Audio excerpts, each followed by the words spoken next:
Bonjour à tous, donc merci d'être venus aussi nombreux. Donc je vais donc introduire un petit peu l'échange que nous allons avoir avec Evgeny Morozov, et je précise aussi qu'on pourra prendre quelques questions de la salle à la fin. Donc il y aura des personnes avec des micros portables pour poser ces questions. Donc on avait au début envisagé une table ronde sur le thème les nouveaux visages du libéralisme, pas que nos trois invités soient particulièrement libéraux, mais justement d'évoquer les reconfigurations en cours du régime économico-politique dans lequel on vit, et notamment de savoir si nous sommes ou non en train de sortir du néolibéralisme comme on l'entend parfois. Alors, sachant que aujourd'hui il n'y a finalement que Evgeny qui est présent, nous avons revu un petit peu l'échange et nous allons nous intéresser en particulier à ces questions-là sous l'angle du numérique qu'il a beaucoup traité. Peut-être que le plus simple, comme beaucoup d'entre vous ne le connaissent sans doute pas, ni lui ni ses travaux, c'est que je vous le présente.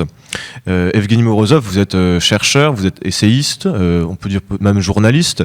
Vous avez travaillé dans de grandes universités américaines, Stanford, Georgetown ou Harvard. Vous avez écrit dans de nombreux médias, en France notamment dans Le Monde diplomatique.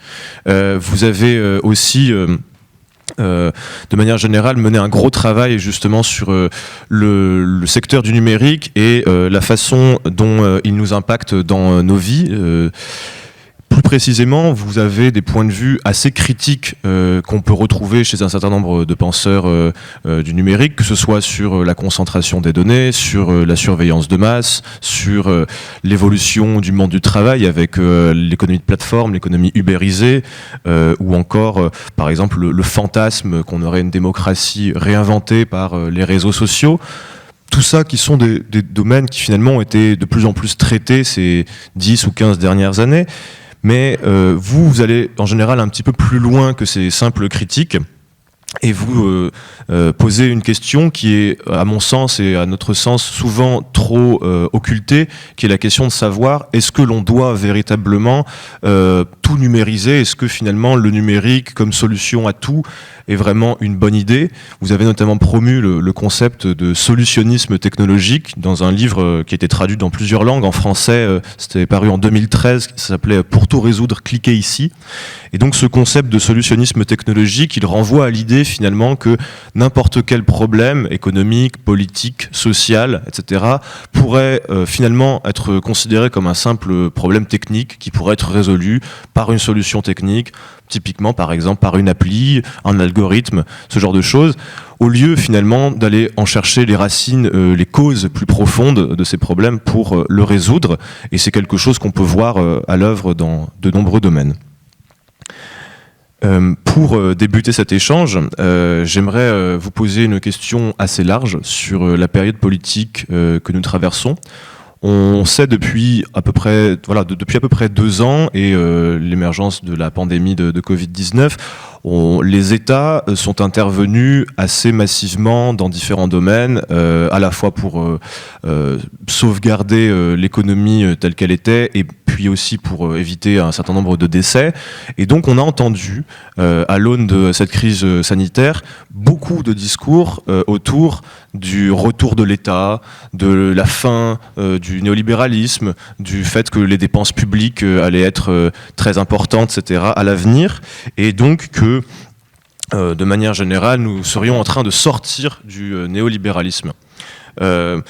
On peut quand même se demander si certains ne sont pas allés un peu trop vite en ayant ces affirmations, justement puisque, et vous l'avez beaucoup étudié aussi comme d'autres dans vos travaux, en fait, l'État a toujours été très présent pour soutenir le marché et on peut se demander d'ailleurs si l'interventionnisme évidemment plus important durant la crise sanitaire n'était pas seulement temporaire et qu'on reviendrait progressivement à une sorte de règne du marché comme on en a plus l'habitude.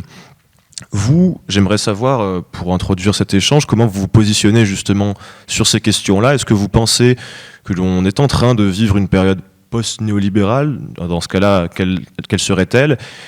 Si vous pouvez également nous dire comment vous concevez le néolibéralisme, en donner une définition, puisque c'est un terme qu'on entend souvent, mais qui n'est pas forcément défini de la même manière. Et puis, de manière générale, voilà, est-ce que vous pensez que lorsqu'on a ces discours sur le retour de l'intervention des États, que c'est quelque chose de crédible, ou que certains se fourvoient plutôt lorsqu'ils pensent que nous sommes sortis de cette phase qui a débuté il y a environ une quarantaine d'années?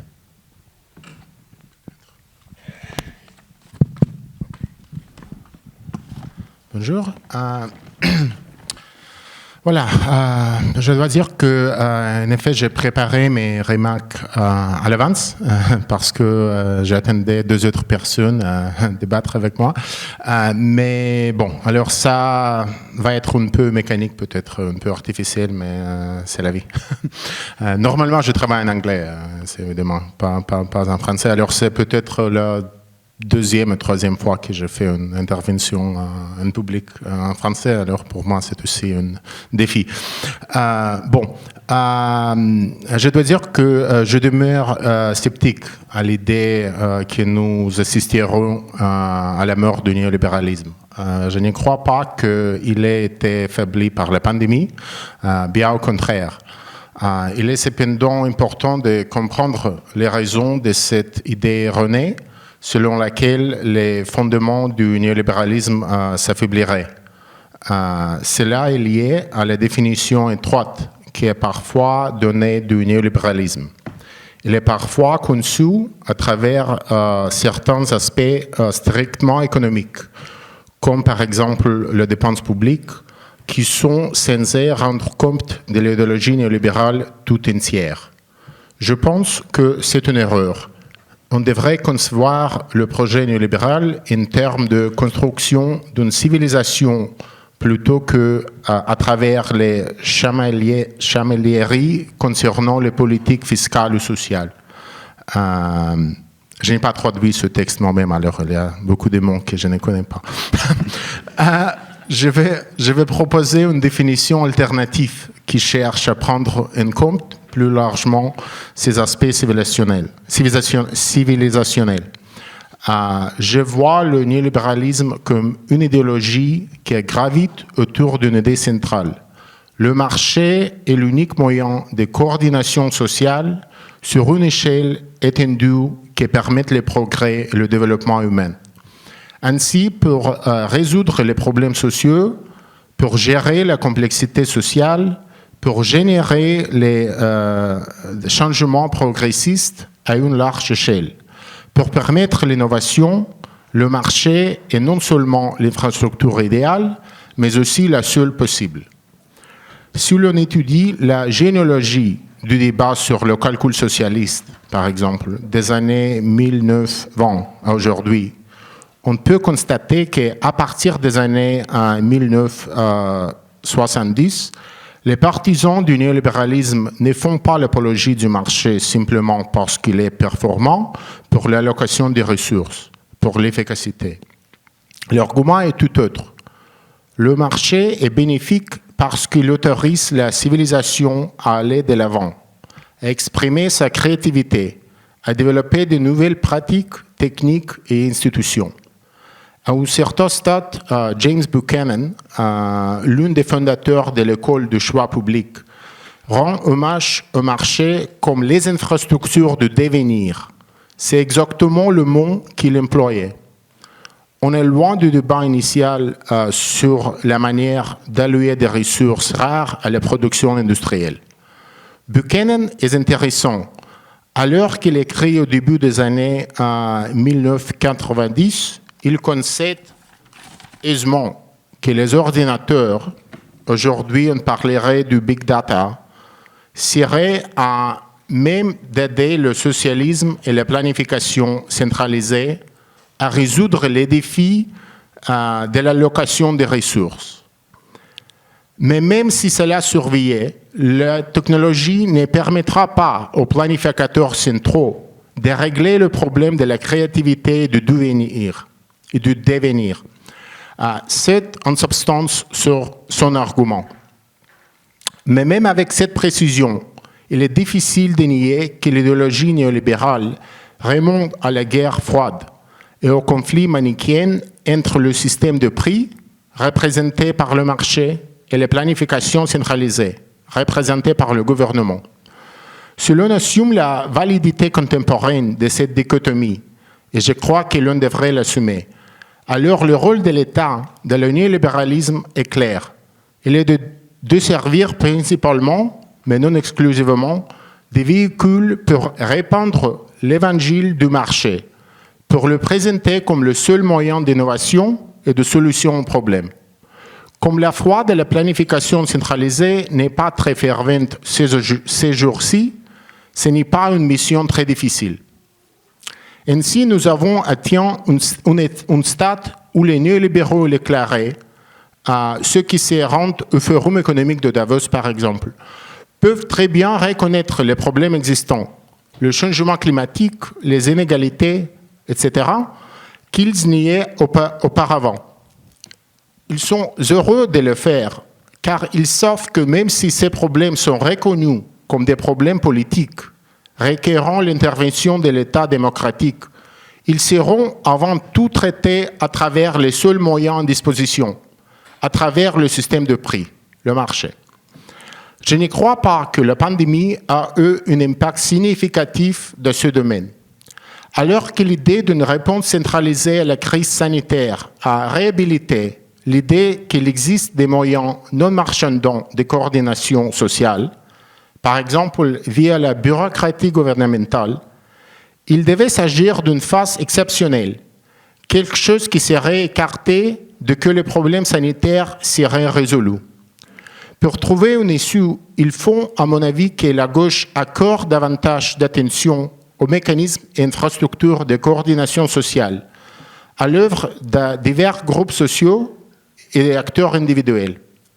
Je pense qu'en replaçant le débat sur le terrain et de la solution apportée aux problèmes sociaux et à l'innovation, c'est-à-dire en attendant le débat sur les mérites du marché au-delà de la seule focalisation sur l'efficience, peut-être l'efficacité, bon, je ne sais pas, de l'allocation des ressources, les néolibéraux se sont rendus vulnérables d'une manière que la gauche a été incapable d'exploiter, du fait de son incapacité à penser au-delà de la dichotomie marché-planification.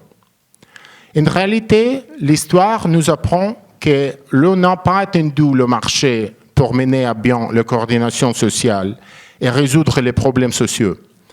La loi, mais aussi la technologie et d'autres entités similaires ont tenu des rôles fondamentaux en la matière. C'est exact que la big data et l'intelligence artificielle ne vont pas transformer la planification centralisée en un mécanisme, une infrastructure de résolution créative des problèmes, ou qui permettent ce que Buchanan nomme le devenir. Cela ne signifiait pas qu'ils ne peuvent pas apporter leur pierre à l'édifice. Selon part de la prémisse qu'une perspective post-néolibérale doit permettre que nous ayons une pluralité des moyens de coordination sociale à disposition, le marché n'était qu'un parmi d'autres. Merci.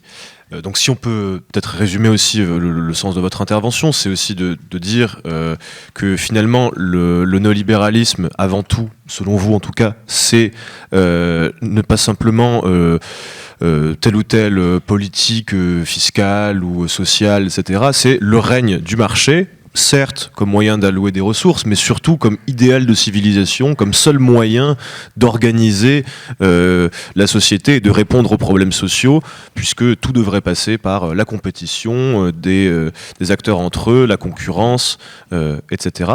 Et peut-être là où justement je trouve votre discours intéressant, c'est aussi justement l'angle mort que la gauche peut parfois avoir de se focaliser, certes ce sont des questions intéressantes et importantes, sur le marché comme mode d'allocation des ressources, mais aussi en omettant le côté qui permet de réguler d'autres phénomènes.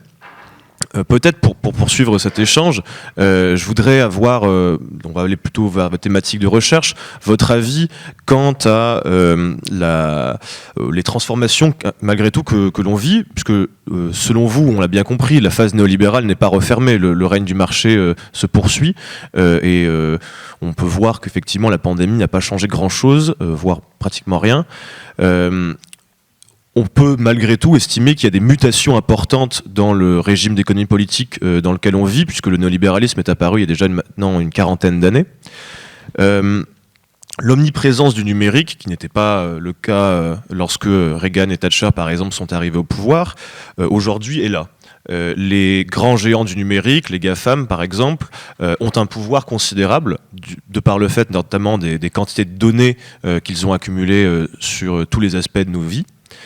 Et peut-être, selon certains penseurs, cette accumulation de données, ce pouvoir monopolistique assez considérable que détiennent Google, Facebook, Uber, Amazon et d'autres, conduirait à une nouvelle phase du capitalisme. En tout cas, c'est ce que certains disent, et j'aimerais bien vous entendre là-dessus. Certains parlent par exemple d'un capitalisme qui serait prédateur, fondé sur la rente, puisqu'on aurait maintenant des monopoles dans différents secteurs qui empêcherait l'émergence de nouveaux acteurs, et donc on n'aurait même plus un capitalisme concurrentiel basé sur le profit, mais plutôt un capitalisme monopolistique basé sur la rente. De qui je parle? Je parle notamment des théories de Cédric Durand qui évoque le techno-féodalisme. Alors pour bien comprendre, ce serait voilà, cette idée que on a un retour à un système plus ou moins féodal basé sur cette rente. Je parle aussi de Shoshana Zuboff qui parle, elle, de capitalisme de surveillance, en évoquant effectivement la rente aussi que peuvent tirer les grandes entreprises numériques de l'accumulation des données. Est-ce que vous pensez qu'on est effectivement dans cette nouvelle phase du capitalisme? Est-ce que vous êtes d'accord avec Shoshana Zuboff ou Cédric Durand, ou est-ce qu'au contraire vous estimez que on n'a pas tant changé de mode de fonctionnement du capitalisme, au moins en ce qui concerne le secteur numérique, bien que celui-ci soit en train un peu de dévorer tous les aspects de nos vies? Bien.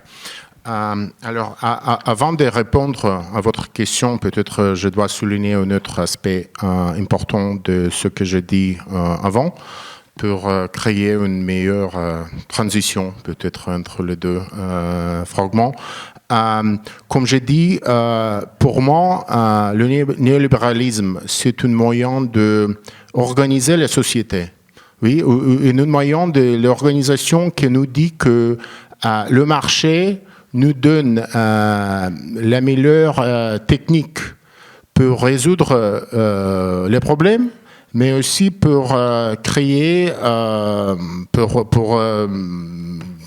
des innovations, pour créer des techniques et des moyens de production, et pour avoir et promouvoir peut-être la coordination sociale. Oui, et c'est grâce à la coordination sociale que les sociétés progressent. Oui, alors le progrès social pour les théoristes oui, du néolibéralisme comme Hayek, c'est exactement l'utilisation du marché pour faciliter tous les procès sociaux comme l'urbanisation, comme l'industrialisation. Toutes ces choses-là, ils ont lieu grâce à l'utilisation des marchés. Alors pour eux, le marché est le moyen principal pour nous aider avec de cette mission du progrès social. Et évidemment, quand on parle maintenant de problèmes sociaux, de problèmes politiques, les plateformes numériques ont un rôle particulier dans cette mission parce qu'ils permettent peut-être influencer oui, un autre comportement. Oui, alors on peut produire des résultats complètement désignés, On peut produire des institutions complètement nouvelles, on peut produire des comportements complètement artificiels avec l'aide des plateformes numériques. Oui, et c'est la raison pour laquelle beaucoup de politiciens, beaucoup de soi-disant policymakers, ils pensent de l'utilisation des plateformes numériques pour résoudre les problèmes. Alors chaque discussion à Davos maintenant parle de la possibilité d'utiliser Facebook ou Google pour résoudre Covid, pour résoudre beaucoup d'autres problèmes. Oui, et le fait qu'on ne peut pas imaginer d'autres infrastructures numériques pour nous aider dans cette mission, pour moi, ça signifie le triomphe absolu du néolibéralisme. Bon, mais alors pour recommencer avec la question sur peut-être les différences entre les deux théories du numérique contemporaines, je peux dire le suivant. Alors, je défends depuis 5 ans que nous ne possédons pas le paradigme Descartes pour analyser l'économie numérique. Une grande partie de notre confusion vient du fait que l'on confère aux données personnelles des propriétés économiques magiques et que l'on pense que le succès de la Silicon Valley est lié à sa capacité à extraire et monnayer une myriade de données personnelles. Deux paradigmes en particulier ont reçu une forte adhésion en cette période, comme vous avez déjà écouté avant. Alors le premier est celui du capitalisme de surveillance qui a été introduit par Shoshana Zuboff aux États-Unis. Zuboff défend implicitement que l'on pourrait posséder un capitalisme de l'information sans et bénéfique s'il n'était pas corrompu par une logique d'extractivisme des données. À l'œuvre avec Google et Facebook. L'entreprise technologique favorite de Zuboff est Apple. Des moteurs de recherche et des réseaux sociaux qui coûteraient un prix élevé ne dérangeraient pas Zuboff. Ce serait le capitalisme de l'information sous son meilleur jour. Alors, les thèses de Zuboff posent de nombreux problèmes, mais il est important de comprendre à quoi on a affaire. Il ne s'agit pas d'une théorie du capitalisme, mais d'une défense poétique d'une forme humaniste de capitalisme. Il semble donner du crédit à l'idée néolibérale plus large, selon laquelle la civilisation des marchés constituait la seule manière pour la société d'avancer. Et il s'inquiète simplement que nous ne soyons pas en train de progresser lorsque Google et Facebook aspirent toutes nos données et manipulent nos esprits, tout comme l'industrie de la publicité l'a fait durant les décennies. Au cœur de ces thèses, on trouve donc une vision très conservatrice dans laquelle on chercherait en vain de ce que serait une société et une économie numérique alternative dans un univers post-néolibéral. Un univers dans lequel le marché serait juste un moyen, parmi d'autres, de permettre à la société de progresser, souvent à des coûts prohibitifs. Une autre analyse populaire de la situation actuelle réside dans l'idée que l'économie numérique est dominée par une logique de technoféodalisme. On peut faire remonter l'émergence d'une telle rhétorique aux années 1990, mais la manifestation la plus importante de cette critique réside certainement dans le livre de Cédric Durand. On trouve également d'autres versions de cette thèse dans le travail de Yanis Varoufakis et beaucoup d'autres philosophes et sociologues aujourd'hui. surtout de gauche. C'est aussi un fait un peu étonnant. J'écris des très longs textes pour critiquer une telle vision des choses qu'il serait trop long de résumer ici. Mais j'aimerais simplement rappeler que lorsqu'on emploie le terme de technoféodalisme dans le débat public, c'est d'ordinaire pour mobiliser deux significations distinctes de ce concept. L'une puise ses racines dans la tradition libérale démocrate et s'inquiète de la concentration de pouvoir entre les mains d'entreprises privées. Cela appelle des comparaisons avec la concentration d'un pouvoir privé entre les mains des seigneurs à l'ère féodale. Une question qu'il faudrait poser est celle-ci. Quelle est leur définition du capitalisme? Après tout, la concentration d'un pouvoir privé entre les mains de quelques entreprises n'est pas une caractéristique n'est pas une caractéristique essentielle du capitalisme tel que nous le connaissons. Il y a bien sûr des manières de contenir ce pouvoir, par exemple via l'État démocratique. Mais tout de même, au mieux, la concentration d'un pouvoir privé entre quelques mains semble être une trait commune au féodalisme et au capitalisme. Il n'est pas évident que la capacité pour Facebook de censurer telle ou telle publication soit fondamentalement différente de la capacité du Monde ou du Wall Street Journal de décider quel article sera publié et quel article ne le sera pas. Il n'est pas évident que l'on ait affaire à du féodalisme numérique dans le premier cas et à un capitalisme pré-numérique dans le second. La seconde utilisation du concept de technoféodalisme est liée à l'idée que, d'une certaine manière, ces entreprises se comporteraient comme des rentiers passifs qui se reposeraient sur leur laurière. C'est un argument qui est difficilement conciliable avec les investissements massifs de ces multinationales dans la recherche et le développement. Elles sont parmi les plus dépensières de ce secteur, si l'on considère le monde des entreprises.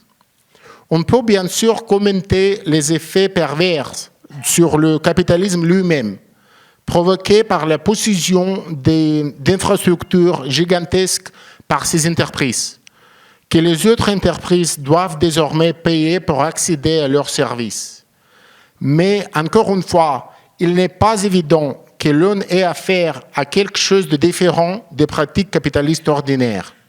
Si l'on suivait cette logique, une grande partie de l'industrie des infrastructures, par exemple toutes les entreprises qui construisent des ponts, des aéroports ou des biens fonciers, seraient également féodales. Tout comme de nombreuses industries spécialisées dans la production de biens d'équipement, par opposition aux services, ce qui est le cas avec, par exemple, l'Amazon Web Services. Une fois encore, je ne crois pas que ce soit une voie très féconde à poursuivre, même si l'analyse qu'a effectuée Cédric Durand en la matière est plus nuancée. Je pense que le concept de réféodalisation tel que le mobilise Alain Soupion, qui malheureusement n'est pas présent, avec une grande clarté analytique a de l'intérêt. Pourtant, le problème réside principalement dans l'incapacité de la gauche à démystifier les opérations des entreprises de la tech comme celles des entreprises capitalistes. Nous ignorons encore largement quelle sorte de produits de base ils utilisent et la manière dont ils en fixent le prix. Avant de produire d'ambitieuses critiques sociopolitiques de l'industrie numérique, nous devrions être au clair sur son fonctionnement économique de base. Et nous en sommes encore loin.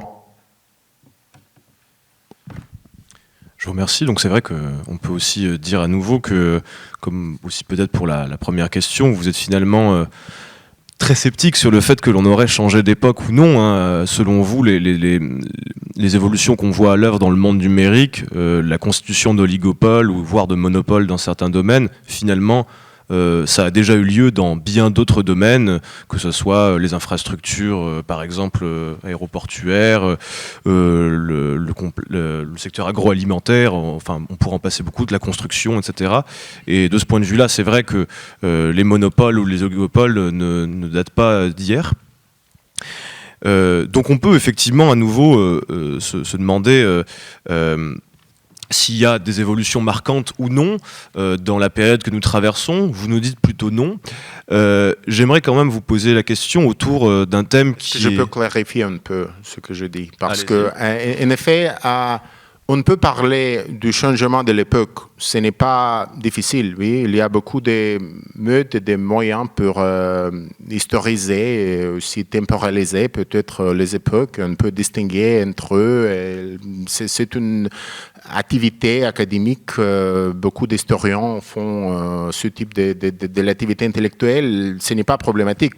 Les problèmes commencent quand surtout parmi les penseurs de gauche et les philosophes de gauche et les théoriques de gauche, les problèmes commencent quand ils utilisent concepts assez clairs comme le féodalisme, le capitalisme, qui sont vraiment les concepts assez clairs, au moins chez gauche. Oui, alors ça doit décrire de quelques moyens le mode de production. Oui, ce n'est pas une époque. Hein, oui, c'est une chose assez claire au niveau analytique. Et ce que je dis simplement de la critique que j'écris à critiquer Cédric Durand et autres, c'est juste que je ne vois pas les éléments d'un autre mode de production de l'industrie numérique et qu'on peut expliquer tous les phénomènes qui ont attribué à féodalisme. On peut les expliquer avec la théorie du capitalisme. Et je ne sais pas pourquoi on doit abandonner toutes les choses qu'on sait maintenant sur le capitalisme pour recouvrir une théorie de féodalisme. Oui, ce n'est pas exactement une champ de recherche avec beaucoup de leçons pour comprendre Facebook ou Google. Oui, c'est vrai qu'on pourrait dire tout à fait que ce qui nous intéresse, évidemment que l'époque évolue, que les moyens de production évoluent, mais le mode de production en lui-même reste fondamentalement capitaliste. On pourrait d'ailleurs parler plus de techno-capitalisme peut-être que de techno-féodalisme de ce point de vue-là. Je voulais vous poser aussi une question par rapport à un terme qu'on entend davantage dans le débat public dernièrement, qui il y a encore quelques années, on passait pour un afro-nationaliste si on l'évoquait, celui de souveraineté. Alors il est employé de nombreuses façons, mais pour les sujets desquels nous sommes en train de traiter, c'est le concept de souveraineté numérique. Par exemple, il y a 2 ans, en 2020, la Commission européenne publiait un document appelant à développer la souveraineté numérique européenne.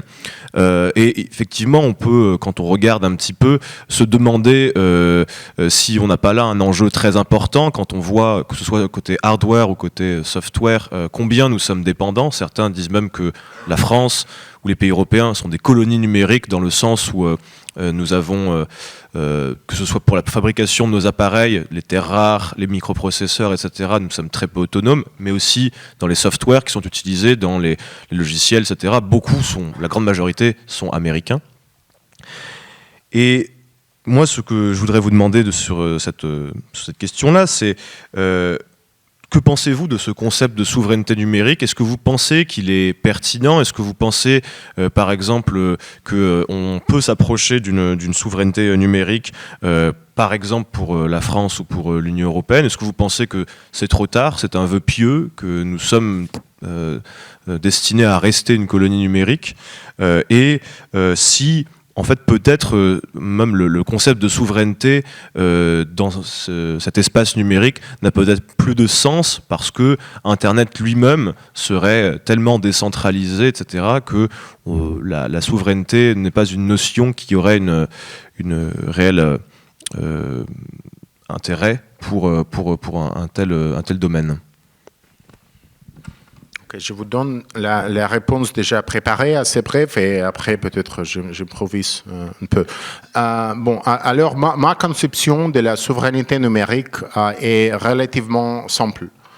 Si par souveraineté numérique, on pense à la capacité pour un pays de posséder des technologies nationales avancées, qu'elles soient concentrées dans les mains du secteur public ou privé, dans le domaine de l'intelligence artificielle ou de l'informatique quantique, par exemple, alors il s'agit d'une thématique importante, à condition que le pays ou la région en question soit prêt à utiliser cette capacité au service d'un projet de développement anti- ou post-néolibéral, qui n'est pas toujours le cas. C'est ici que nous souffrons du mysticisme qui auréole des concepts comme le numérique. Nous parlons dans ce cas essentiellement d'infrastructures utilisées à des fins de production ou de fourniture des services sociaux ou culturels.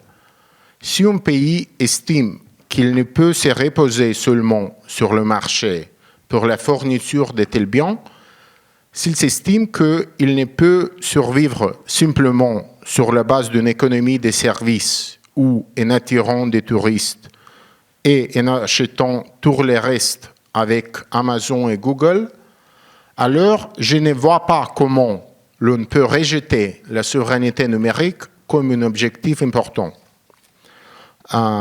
Il faut donc démystifier le concept du numérique et réinsérer ce débat dans des interrogations plus larges sur les mérites de l'industrialisation et du...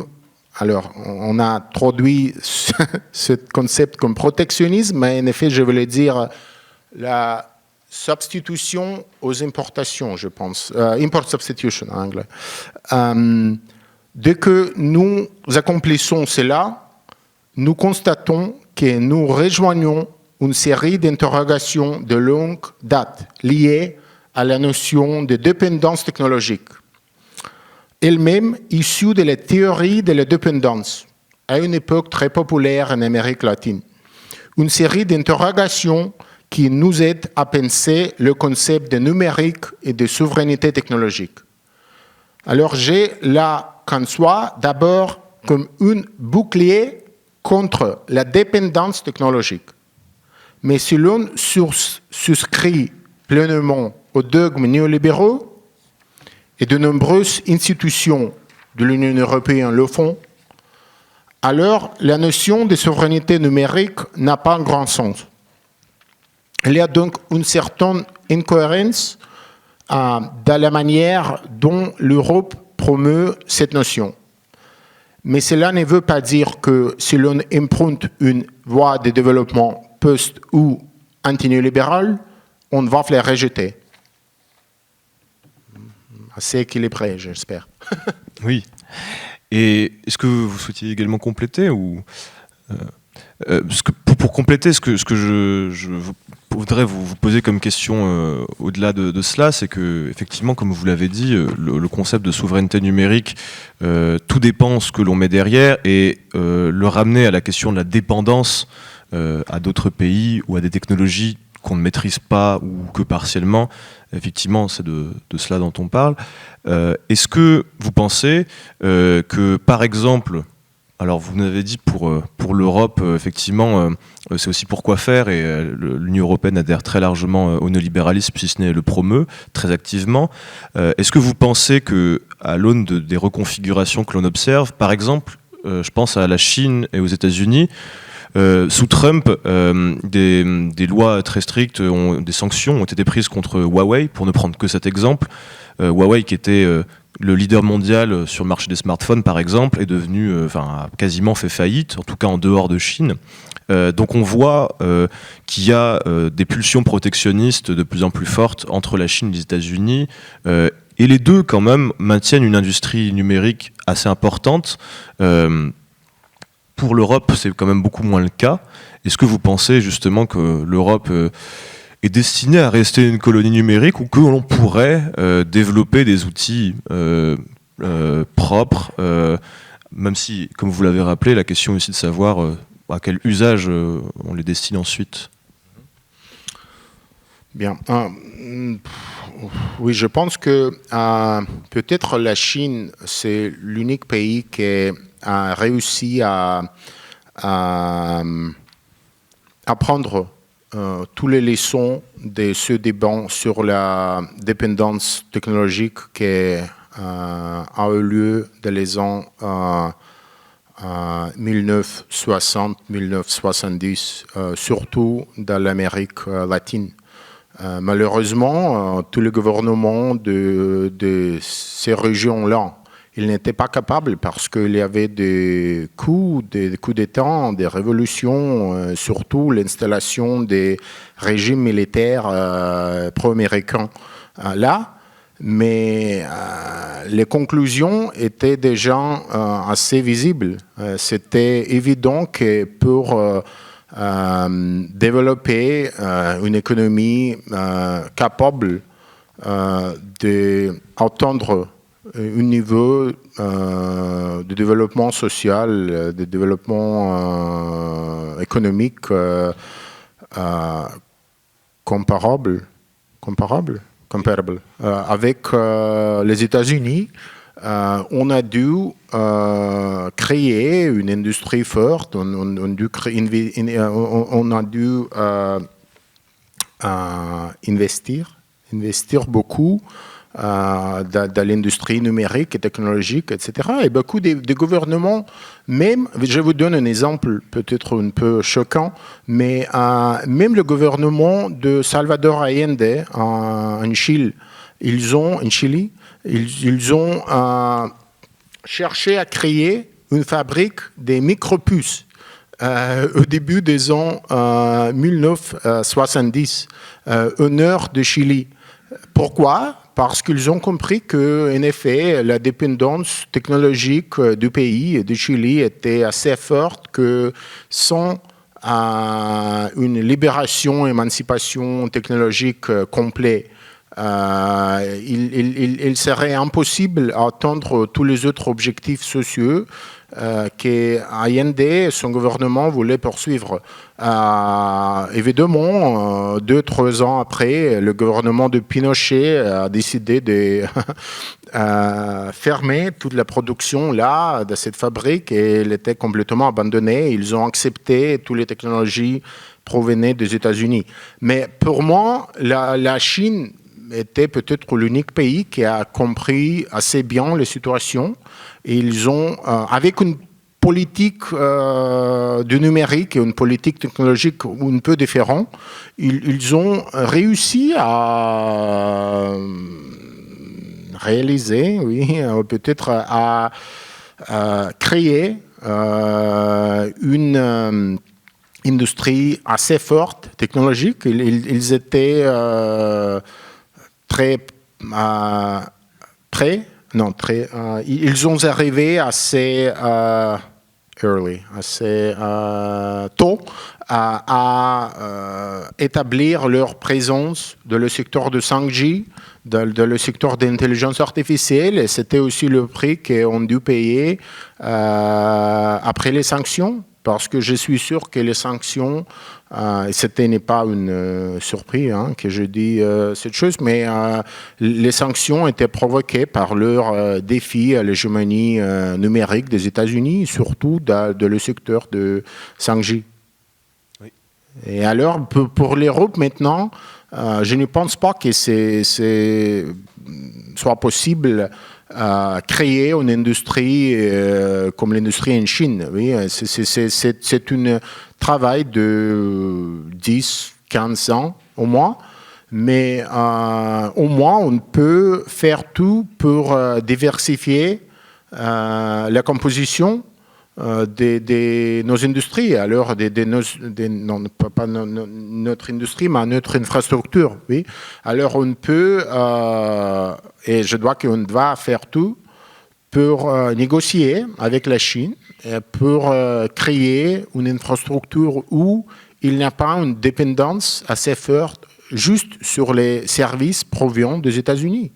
Alors pour moi, c'est évident et malheureusement, la dominance et l'hégémonie aussi au niveau géopolitique des États-Unis l'a rendu impossible cette stratégie de la diversification. Mais je crois encore que c'est l'unique option pour les prochains 2-3 ans. Et si on veut vraiment développer une souveraineté numérique et technologique, ici, on ne s'agit pas des startups nation. Alors ici, on doit vraiment redécouvrir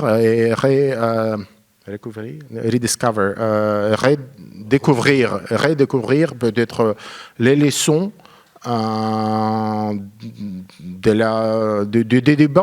débats qui ont duré beaucoup de ans dans l'Amérique latine, surtout sur dépendance, sur le centre, la périphérie, sur industrialisation. Alors oui, c'est vrai que le numérique a créé un autre niveau, peut-être un autre élément, a introduit un autre élément de ce débat, mais je pense que les bases et les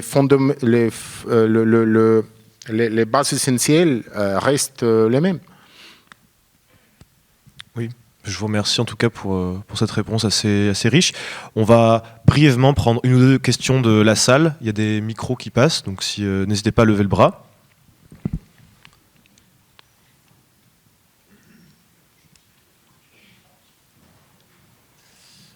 Bonjour. 1, 2. Ouais, c'est bon. Bonjour, merci beaucoup pour la conférence.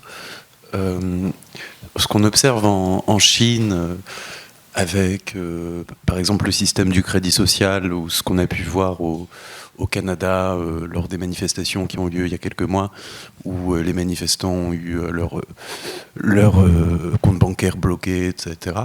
Est-ce que ça montre pas, selon vous, qu'on se dirigerait vers une sorte de point de non-retour où on serait bloqué dans cette situation de domination des entreprises privées et des gouvernements qui les soutiennent sans possibilité de changer de système, tout simplement. En Chine, je n'ai pas compris la deuxième part. Je pense que la question, n'hésitez pas à préciser sinon, mais ma compréhension de la question, c'est notamment en Chine, mais en sachant que des États occidentaux peuvent s'en rapprocher, lorsque les technologies, notamment de surveillance et de contrôle social, sont développées à un point... il y aura une sorte de point de non-retour à partir duquel, lorsque des caméras, par exemple, avec reconnaissance faciale, sont à déployer à tous les coins de rue, est-ce qu'on peut encore en sortir ? Et après, le monsieur faisait allusion au Canada et au mouvement des camionneurs, dont certains s'étaient vu leur compte bancaire gelé pour avoir soutenu financièrement la mobilisation.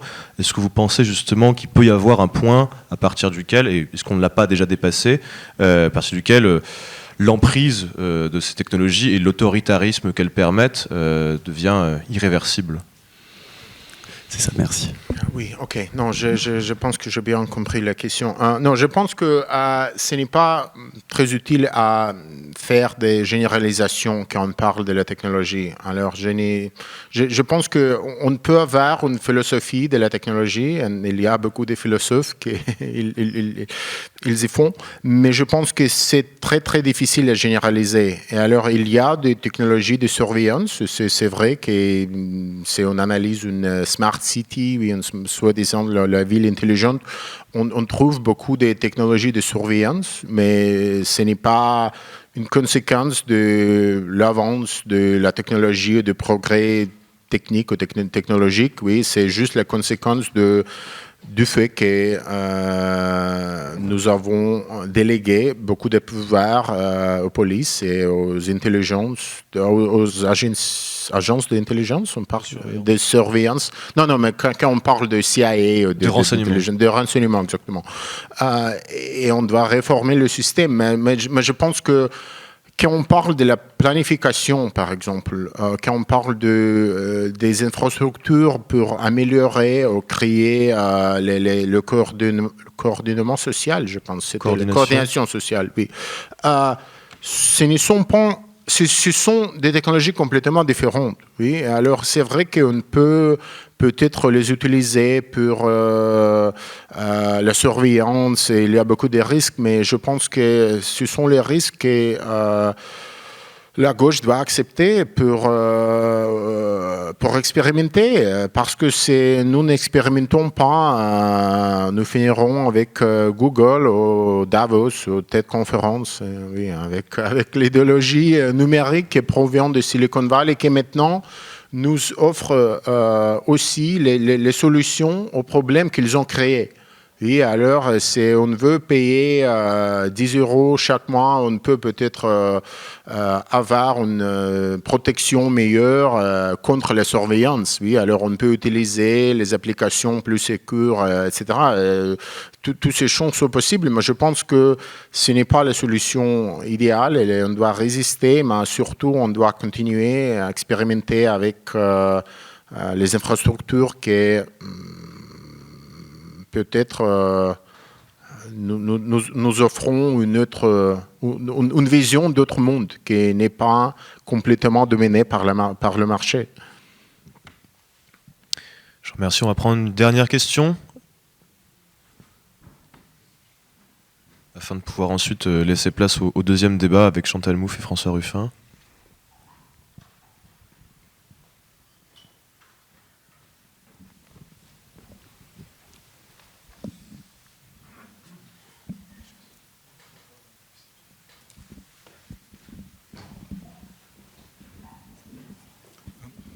Oui, par rapport à Durand, j'ai oublié son prénom, il insiste aussi sur la notion d'allégeance au niveau du techno-féodalisme. Alors, il introduit effectivement le rapport avec le féodalisme, ça pose des questions de propriété, mais ce qui me paraît intéressant dans cette notion, c'est l'idée qu'on est imbriqué intimement dans des démarches qui sont quasi obligatoires, quoi.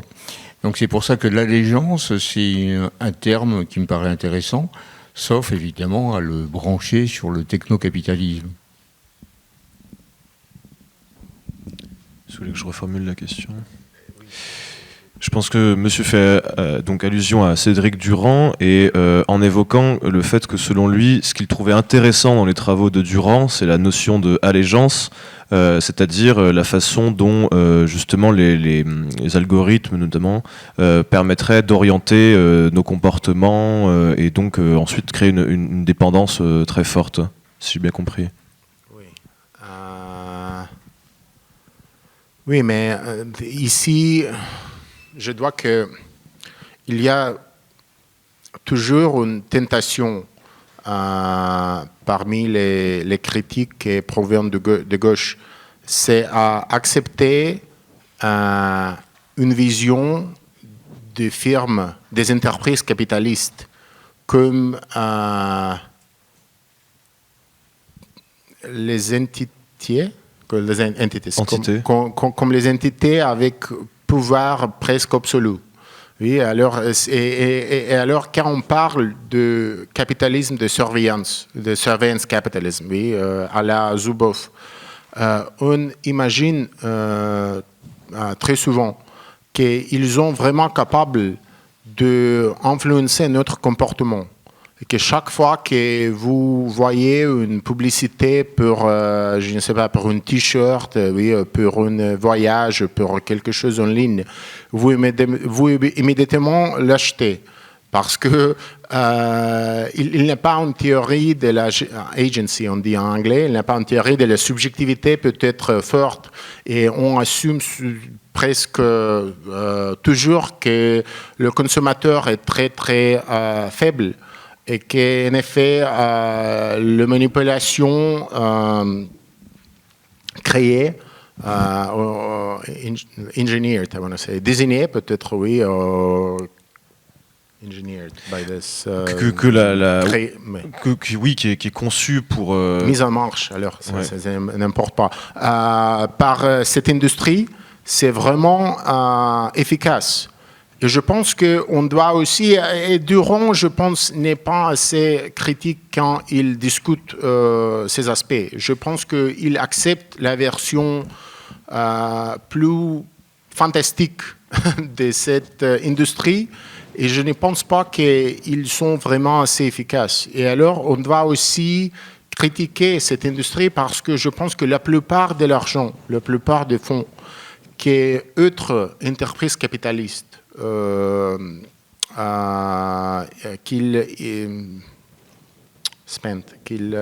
dépensent chez Facebook ou Google, ils ne sont pas absolument utiles. Oui? Alors ils perdent cet argent parce qu'ils n'influencent rien. Oui? Et je pense que quand on imagine que Silicon Valley est vraiment tant puissant, on déjà accepte une caricature, je pense, de cette industrie. Et alors, on doit aussi chercher un moyen de dire que peut-être les algorithmes ne sont pas puissants et que vraiment beaucoup des startups, beaucoup des entreprises de cette industrie ne font rien, ils ne contribuent à rien et c'est une bulle, en effet, créée par venture capitalists, oui, par les fonds de spéculation, Oui. bon, je ne sais pas. Et oui, alors on ne doit pas accepter les thèses de Silicon Valley. La plupart de descriptions de leur propre activité sont vraiment propagande. Alors, ils ne sont pas vrais. Je pense qu'on doit résister leur caractérisation de leur activité. Oui, tout à fait. Comme par exemple certains avaient pu le dire que Cambridge Analytica avait élu Trump, est-ce que quand même on peut résumer ça aussi facilement? C'est un peu bête parfois. Je prends cet exemple. Mais... Oui, non, exactement. Je pense qu'il y a une tentation, et j'ai cette tentation moi-même très, très souvent, parce que c'est un moyen pour introduire cette problématique de le débat public. Et c'est vrai qu'on peut parler beaucoup de Cambridge Analytica parce que tout l'horreur de Trump, toutes les tragédies de Trump, on peut attribuer à eux.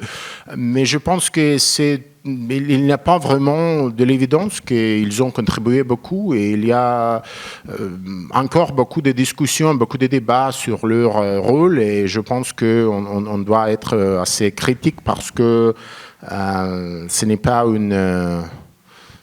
On ne doit pas aider à cette industrie à promouvoir leur propagande de le débat public. On doit être critique. Très bien, ce sera le mot de la fin. Je vous remercie, Evgeny Morozov. Merci à vous.